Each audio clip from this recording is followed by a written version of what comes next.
గత 2 రోజులుగా ఒకటి ట్రోల్ అవుతానండి.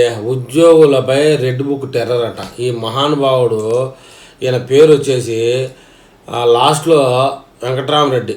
వెంకట్రామరెడ్డి అంటే ఇంకా ఆయన కమ్యూనిటీకి సంబంధించిన పార్టీ ఏదో ఉంటే హెల్ప్ చేశాడు. ఎలక్షన్లో ప్రత్యక్షంగానే చేశాడు ఈయన. అందువల్ల ఈయన్ని ఇప్పుడు పూర్తిగా డిస్మిస్ చేశారు. కూటమి ప్రభుత్వం వచ్చినప్పుడు నుంచి ఈయన పక్కన పెట్టారు. మరి ఎందుకో ఈ కూటమి ప్రభుత్వము మంచి ప్రభుత్వము, మెతక ప్రభుత్వము, నెమ్మదైన ప్రభుత్వము, ఎప్పుడో తీసిపారేయాల్సిన ఇతన్ని ఇవాళ అంటే నిన్న సస్పెండ్ చేసింది పూర్తిగా.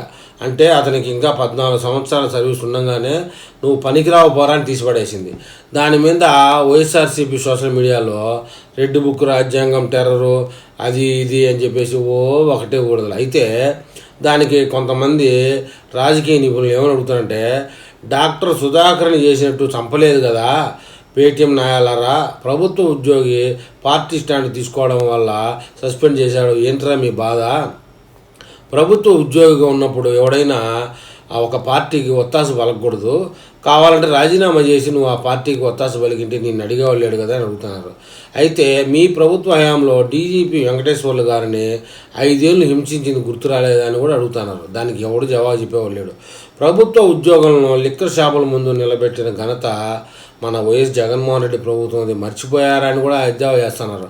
మొత్తానికి ఇతన్ని తీసేస్తే ఇది అతను జగన్మోహన్ రెడ్డి ప్రభుత్వంలో ఉన్నప్పుడు మన వెంకటరామరెడ్డిని వాడుకున్నాడు వైఎస్ఆర్సీపీ పార్టీ, తీసేసిన తర్వాత వాడుకుంటున్నది ఎలక్షన్ క్యాంపెయిన్గా. ఇతని వల్ల వైఎస్ఆర్సీపీకి లాభమే కానీ వైఎస్ఆర్సీపీ వల్ల ఇతనికి ఏం లాభమైందో ఎవరికి తెలియదు. కానీ మొత్తానికి ఇతను వెంకటరామరెడ్డి యొక్క లాస్ట్లో ఉన్నటువంటి పదాన్ని ఏ కమ్యూనిటీలో ఎక్కువ ఆయన మొగ్గు చూపాడో ఆ కమ్యూనిటీలో ఆయన బలైపోయాడు. మొత్తానికి ఈయన నేను కోర్టుకు పోతాను, న్యాయ పోరాటం చేస్తాను, అది ఇది అంటున్నాడు. మరి చూద్దాం ముందు ముందు ఇతని పరిస్థితి ఏదో వెళ్తుందో.